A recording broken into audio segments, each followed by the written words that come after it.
I'm John, the band medic from Engadine Music, just here to help you with some basic assembly and maintenance assistance with your saxophone.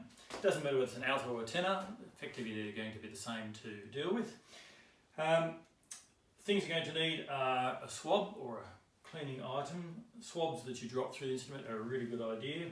I'm going to need some cork grease, either tubs, or we prefer these lipstick style tubes. Just going to rotate that a little bit to expose a little bit of cork ready. And then of course you will need your reed.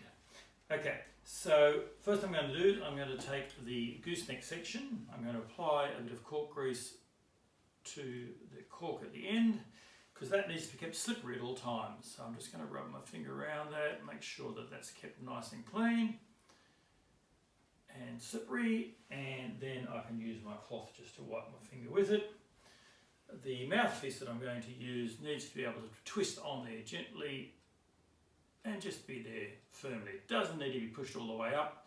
That allows you to tune your instrument by inserting it further or not as far as the case may be.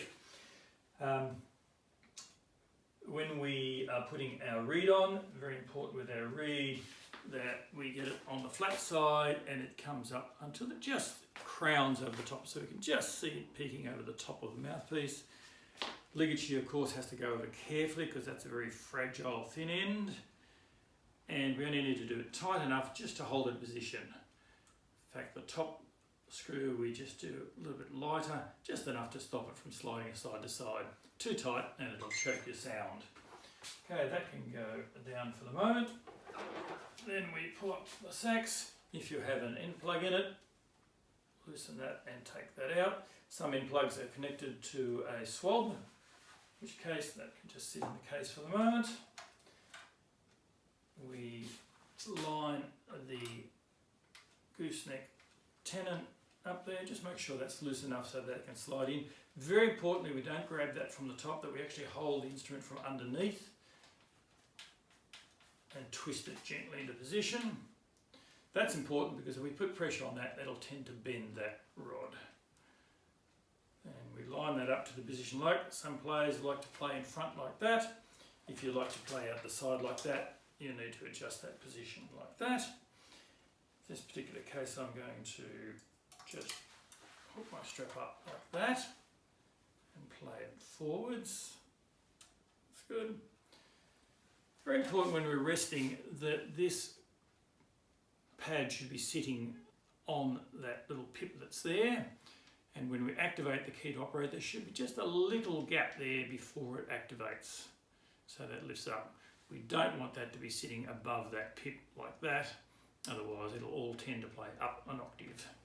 Again, if you have an issue with that, bring it to Engadine Music and they can get that adjusted for you. Then you're basically good to go. That reed will improve as you play a little bit of it. As it becomes moist, it becomes more responsive.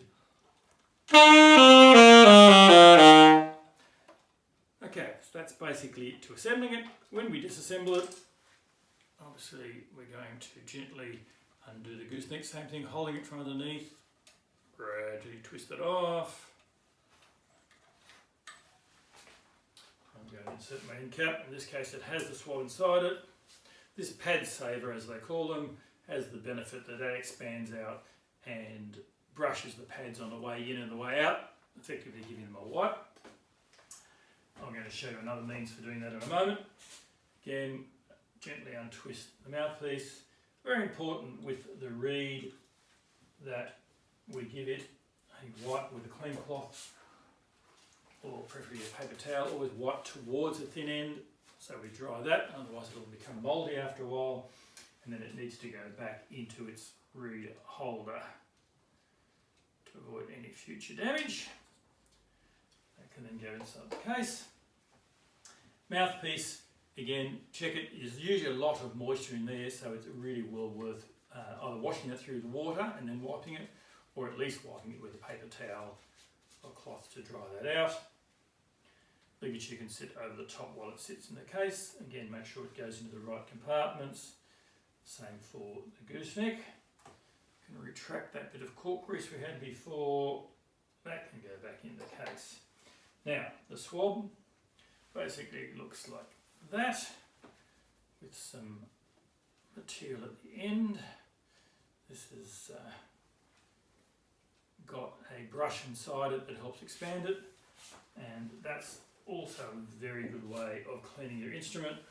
What we do is we drop it in always from the bell side, so we go in the easy section,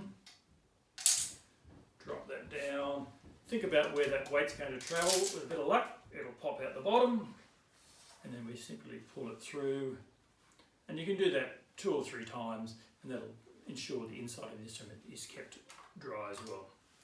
Okay, placing that back in its case. Parts go back in, the swab can go back in. Always have a couple of spare reeds, because you only need to crack the end of one of them, and then you've got difficulty playing, so spares are always useful. When you've finished obviously with your strap, it can also go back in. In this case it goes like that.